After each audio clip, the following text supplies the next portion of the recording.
They're doing their thing. They're, balancing ketchup bottles or whatever it is that they do at home and garden shows, right? And you walk over and take them right out of their moments. And that's why the conversation dies. You ever do that? You do a little routine. You're good for 30 seconds and the conversation just ceases, right? Because you basically took them out of their moment. Women are about serendipitous moments. That potato chip moment was a potato chip moment for her. If I asked her out, I was potato chip man, she was potato chip girl. What do I do after the fact? I text her about an hour afterwards. I go, did you finish those potato chips on the way home? Or did you save me one? Smiley face, right? And then she'll send me back some stupid little smiley face text about potato chips. The next day we're texting each other about lunch. Next thing you know, we're going out. When we go out, I bring her a bag of potato chips. So we have this. It creates a moment. It's a memory. Women are about romantic comedies. Watch every damn Hugh Grant comedy there is. Shit works. It's like we've been doing it all wrong. You watch chick flicks because it teaches you things. You want a nickname. You know why? Because a nickname creates intimacy. Think about every woman you've ever dated. They're all called the same thing, honey and baby. Every woman I ever date, hey baby, how you doing today? Baby, I've gone out with 75 babies, 67 honeys. I don't even know their names after a while. You think about it, after 2 or 3 months of dating, it's all baby, sweetie, everything else anyway. They all want to get the nickname. My favorite game to play, man, is to go to like a supermarket or like a Target on a Saturday and go, honey, watch all the women turn around. It's hysterical. Because they're all looking for the guy that went to the sporting goods department. They're trying to wonder where, because they go to their section, we go to man's section, right? So all of a sudden he's on the honey alert. Honey! They want the nickname. So start from the get-go.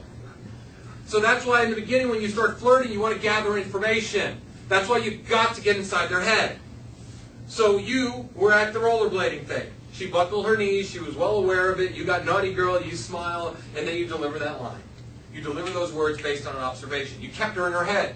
Because if you think about this, she's rollerblading, she's stumbling like this, okay? You look at her and go, man, first day on those new rollerblades, and boom, that's what she's thinking about, right? Instead of going over and going, hey, excuse me for a second, do you have the time? No, you don't need do you have the time. If you observe, you don't need to use the stupid openers. Let's go to a supermarket again. One of my favorite places, Whole Foods. I mean, I have probably dated 700 women out of Whole Foods. My ex-girlfriend and I, 7 years together in Whole Foods. I met her in Whole Foods. How did I meet her? Same way.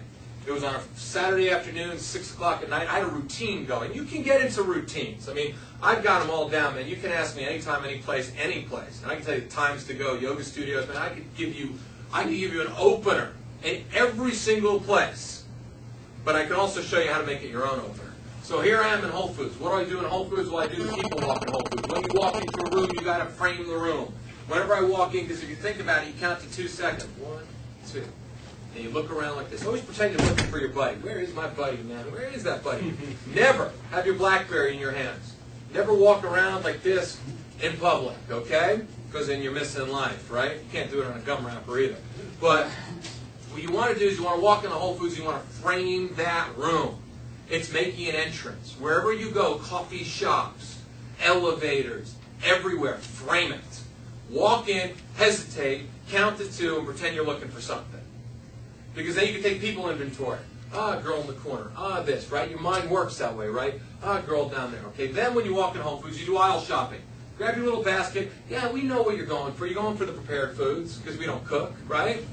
You're going for breakfast items. Don't make a beeline there. Got to get there. Everybody's got to get somewhere. Stop trying to get somewhere. Do you know that everything I teach is 15 minutes a day? That's all you need to make this work. That's it. Forget about expensive nights out. Forget about hunting again. It's 15 minutes a day doing the things that you love. So here are Whole Foods. Pick up the basket. You look at the fruit and vegetable aisle. Nothing down there. Okay, next aisle. Take a peek down. There we go. Ooh, there's a girl looking at crackers. So how does your mind process, right? Immediately think, cracker girl, right? Nicknames. Create that story. Now the cracker girl looks up. Whoa, I'm not attracted to cracker girl. You know those moments, right? Like, whoa. You start to get a little sweaty. You go like, this guy, get the hell out of here. So all of a sudden you get to the frozen food section. Now I did this at a boot camp with a client of mine. We're in the frozen food section. We're in New York City, in the Whole Foods, in 14th Street, in Union Square. And there's Uma Thurman. Everybody's like, Uma Thurman, wow. You know, they're freaking out, right? You know, and I'm like, all right, guys, let's go. I'll pick up Uma Thurman and her boyfriend. Really easy. I'll pick them both up. But I'm going to pick them up using your observations. So all of a sudden, one of the guys go, they're touching and eating olives. All right, so I'm going to walk over there and say what? The other guy goes, ask them if the olives are good. No problem, right? I walk over and go, man, you guys are really enjoying the olives. How are they? 5-minute conversation I'm having with them. I don't really care. I did it to prove a point, right? The point of the matter is that you can talk to somebody about whatever they have in their hands. Because everybody's favorite conversation is themselves, right? So why not go over there and talk about something they have in their hands? Cool bracelet. Wow, I think I bought it last week. You know, I mean, everything could be talked about from what somebody already has in their hands. So here we are. They watch me do this, and they're like, oh my God, that was so cool. Then let's do something else, right? I said, all right, what do you want to do? I said, let's go play in Whole Foods. So we walk down this aisle to the frozen food section. And this woman's looking at chocolate ice cream. So the guy says, I'm going to pick her up and just say, is that good chocolate ice cream? That's boring. Is that good chocolate? He said just like that, is that good chocolate ice cream? I said, you don't do that. I said, challenge her for the chocolate ice cream. So he says, what do you mean? I said, play tic-tac-toe with her. So he said, how do you do that? I said, you open the freezer door. You know how it condenses like this? Like this, right? So you just do a quick tic-tac-toe board, put an X in the middle, shut the door, look at her and go, I'll play you for that chocolate ice cream. I said, go ahead. I got the center square. Go for it. Right? She looks at you like, all right. And then she'll say, sometimes she'll say, well, there's more chocolate ice cream. I said, no, but I want that one. Because your hands, now think about it. It's about an observation, right? How good is ice cream when it's been out of the freezer for a few minutes, right? Your hands are around it, you know, that like mushiness on the bottom, right? So then you go into storytelling mode. Because you always need stories. That's why you go and you meet people where you know things to talk about. Then all of a sudden, I told him, I said, you know, because he knew it, he went into storytelling mode. He says, no, I want that ice cream because you know what? Because you've been holding on to it and you know how good it is. And he described the best chocolate ice cream ever. Because what are women about? Sensations. What's foreplay to a woman? Foreplay to a guy is what? Get naked. Foreplay to a woman is dinner, drinks, conversation, touching, soft kisses, right? Kissing their body from head to toe slowly. You know, everything is slow. Foreplay starts from the second you meet her. So when you describe that ice cream, oh man, I want that ice cream because you know what? Because I love when ice cream is, and describe how gooey it is and how great it is, right? And get descriptive. That's storytelling. If you're not a good storyteller, learn how to tell stories. All your stories are good. That's why you need to be in places where you know how to talk about things. Otherwise, then your stories are going to suck. If you're in a bar, is that a good drink? Yes? Good.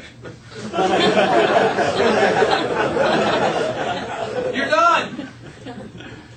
That's why you need to meet women in serendipitous moments, because all of a sudden you're standing there, she's standing there. She's holding the ice cream, you're playing tic-tac-toe. You got nicknames galore?